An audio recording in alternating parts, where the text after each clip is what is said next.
नमस्कार, मी डॉक्टर पराग देवीदास धामणे, निम्स येथे जनरल आणि लॅप्रोस्कोपिक सर्जन म्हणून कार्यरत आहे. पित्ताशयातील खडे ही फार कॉमन समस्या आहे. पित्ताशय हे आपल्या पोटाच्या उजव्या बाजूला यकृताच्या खाली एक साधी पिशवी असते. ह्या पिशवीचे मुख्य काम यकृताने केलेले पित्त हे या पिशवीमध्ये साठून राहते आणि जेव्हा आपले अन्न येते तेव्हा ही पिशवी त्याच्यामध्ये पित्त सोडते.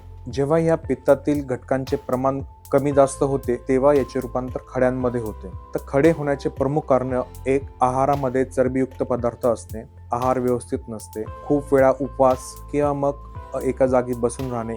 तसेच महिलांमध्ये हा आजार जास्त प्रमाणात आढळतो कारण की हार्मोनमुळे होतो असे मानले जाते. पित्ताशयातील खड्यांचे दुखणे हे एक प्रकारचा आजार असून याला इंग्लिशमध्ये बिलिअरी कोलिक असे म्हणतात. बिलिअरी कोलिकचे सामान्य लक्षण पोटाच्या उजव्या बाजूला वरच्या भागात दुखणे आणि ते कधी कधी मधोमध तीव्र दुखणे असते.